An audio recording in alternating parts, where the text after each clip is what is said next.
Asa Brasa Brasa Mall.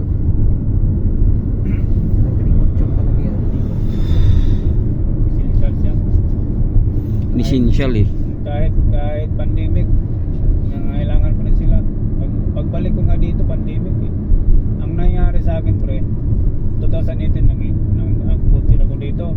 Umuwi ako ng 2020 January. So wala pang pandemic yon. Pero nabalitang-balita na yung COVID-19 na yun. Oo. Yung pagkamatay ni COVID na yun, yun na yung umpisa.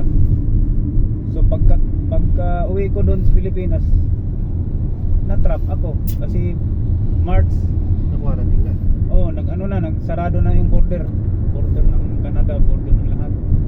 So walang biyahe, tsaka walang opisina, lahat wala. So na-stop yung papers ko, na-stop yung ano ko doon. So doon ako, akala ko nga hindi na ako makabalik. So ginawa ko, wala na, discourage na ako. Ilang taon ka? Wala ka balik? Mga 10 months, 10 months. Nagtukas doon sila, nagtukas no? So ang nangyari, pinoprocess pala ng amo ko yung papel, ng continue pala yung papel, na-renew yung visa ko, na-renew yung work permit ko. So ayaw ko na nga sanang bumalik eh. Sabi ng ipag ko, dito ka na lang maghanap ng trabaho kasi nagsarado na yung, nag-message yung company, wala na raw akong trabahong babalikan. Pero yung working visa ko ongoing, naka-activate pa rin. Oo. So sabi ng ipag ko, sige bumalik ka dito, tayo ng problema dito kung anong ano. So bumalik ako dito, October 2020. Oo. Isa ko ng 10 months sa atin. So dito na ako naghanap, wala pre, pagbalik ko dito walang trabaho, wala na, sarado na yung company. So nag-ano na ako dito, part-time. Hanap na ako ng mga cash job, hanap na ako ng mga agency kung anong racket-racket. Kasi pandemic yun eh. Oo. Mahirap bang magbiyahe ng pandemic. Naka-Christmas lahat, same plano, naka-Christmas, naka-tawag doon.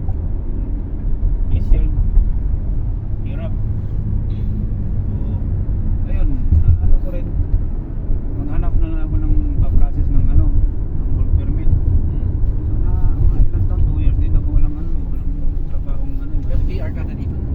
Hindi pa. Hindi ako na-process ng PR kasi na-outload nga yun. Dahil nagsarado yung company.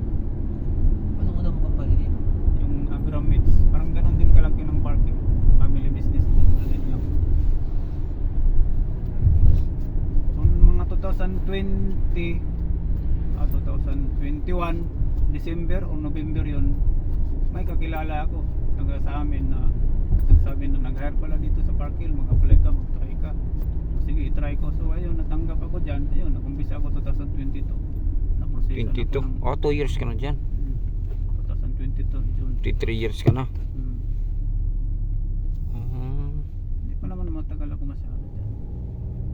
Kasabayan ko pa yung mga Pilipino, 5 Pilipino dyan. Nauna sa'yo? Nauna sa akin. Oo. Kaya pagka PR nila, after 2 years na PR sila, wala.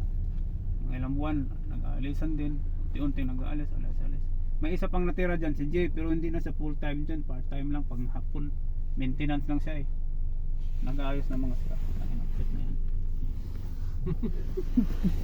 Dito pa rin, pag ganitong panahon pa, ay makikita ka pang mga ganyan. Kaya kung simple lang tayo, mag-aarap tayo ng take utang. Oo. Kusugin mo muna yung mata mo hanggang wala pang, pag winter yan pre, nagja-jacket na yan. Hindi mo Oo. na makikita yung patikupot. Ay sigurado. Papatulang ba tayo ng mga yun? Kung may pera ka. Kung may pera ka? Diba dito, kahit walang itsura, basta may pera. Pag may pera ka dito, kahit nangyaring mukhang unggoy ka, Wala. papapaking ka nila. Hindi sila nagmamatter sa itsura.